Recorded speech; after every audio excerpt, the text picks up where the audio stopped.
Shalom, perkenalkan nama saya Yolanda Betty. Jadi di video kali ini saya akan menjelaskan mengenai tugas manajemen lingkungan pendidikan, dan di bawah topik yang saya pilih yaitu manajemen lingkungan fisik sekolah. Jadi ada 3 poin penting yang akan saya jelaskan mengenai topik ini. Poin yang pertama itu mengenai konsep dasar lingkungan fisik sekolah. Poin yang kedua itu manajemen lingkungan fisik sekolah yang meliputi pengertian, tujuan, serta ruang lingkup. Lalu poin yang ketiga itu ada aspek kenyamanan dan kesehatan lingkungan fisik sekolah. Baik, saya akan bahas satu persatu. Konsep dasar lingkungan fisik sekolah itu terbagi menjadi 3 poin penting, yaitu yang pertama sarana sekolah. Jadi sarana sekolah itu adalah segala sesuatu yang dipakai sebagai alat dalam mencapai maksud dan tujuan pembelajaran di sekolah. Jadi menurut Permendiknas nomor 24 tahun 2007, sarana adalah perlengkapan pembelajaran yang dapat dipindah-pindah, seperti gedung sekolah, ruang kelas, laboratorium, ruang guru, ruang kepala sekolah, toilet, kantin, meja, kursi, papan tulis, komputer, dan lain-lain. Dan yang kedua ada prasarana sekolah. Prasarana sekolah itu adalah segala sesuatu yang merupakan penunjang utama terselenggaranya proses pendidikan di sekolah. Jadi menurut Permendiknas nomor 24 tahun 2007, prasarana sekolah itu adalah fasilitas dasar untuk menjalankan fungsi lembaga pendidikan atau sekolah, seperti tanah atau lahan sekolah, halaman, lapangan, dan akses menuju sekolah. Lalu yang ketiga ada kondisi di sekitar sekolah. Kondisi di sekitar sekolah adalah keadaan di sekitar berdirinya lokasi sekolah itu. Jadi seperti bangunan yang ada di sekitar sekolah, berupa pabrik, berupa perkantoran, perumahan, pasar, dan lain sebagainya.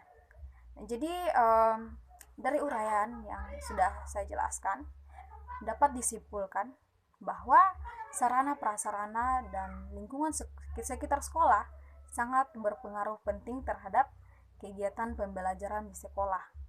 Siswa tentu dapat belajar dengan baik dan menyenangkan bila sekolah dapat memenuhi segala kebutuhan belajar siswa.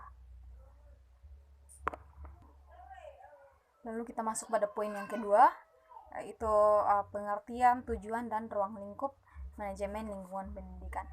Jadi pengertian dari manajemen lingkungan pendidikan, manajemen lingkungan fisik pendidikan, yaitu penerapan prinsip-prinsip manajemen terhadap proses pengelolaan seluruh sarana prasarana di lingkungan di sekitar sekolah yang memengaruhi kegiatan pembelajaran.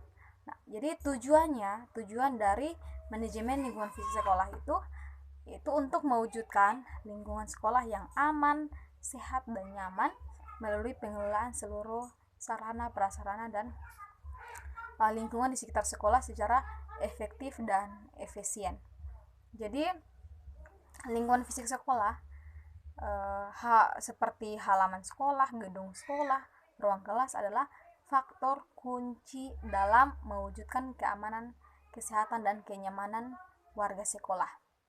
Jadi lingkungan sekolah yang aman, sehat, dan nyaman adalah lingkungan sekolah yang secara konstan memperkuat kapasitasnya sebagai lingkungan yang sehat untuk hidup, belajar, dan bekerja. Tanpa lingkungan belajar yang aman, siswa tidak dapat fokus pada kegiatan pembelajaran sehingga keberhasilan siswa di masa depan dapat sesuatu yang negatif, tidak tercapai. Jadi ada juga ruang lingkup dari manajemen lingkungan fisik sekolah, yaitu yang pertama penerapan prinsip-prinsip manajemen pada aktivitas, penataan sarana prasarana, dan kondisi di sekitar sekolah. Yang kedua, penerapan prinsip-prinsip manajemen pada aktivitas pemeliharaan sarana, prasarana, dan kondisi di sekitar sekolah. Jadi penjelasan lebih rinci mengenai ruang lingkup penerapan prinsip manajemen pada aktivitas penataan sarana, prasarana, dan kondisi sekolah, yaitu yang pertama, penataan sarana, prasarana, dan kondisi di sekitar sekolah adalah proses atau aktivitas penyusunan sarana, prasarana, dan kondisi sekolah sesuai dengan fungsi dan kondisi sekolah. Jadi, prinsip penataan yang harus diperhatikan dalam hal ini yaitu yang pertama, dalam penataan ruang dan bangunan sekolah hendaknya dipertimbangkan hubungan antara satu ruang dengan ruang lainnya.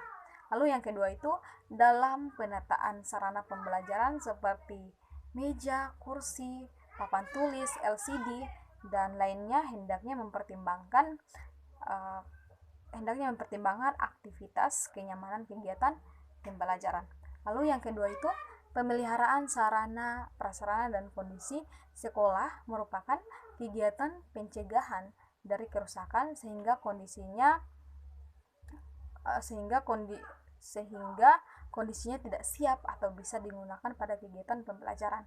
Nah, jadi hal-hal lain yang dipertimbangkan efektivitas kenyamanan kegiatan pembelajaran dan manfaat pemeliharaan sarana prasarana yang lebih baik. Itu yang pertama yang harus dilakukan adalah sarana prasarana akan awet atau tahan lama sehingga tidak perlu mengadakan pergantian dalam waktu singkat. Lalu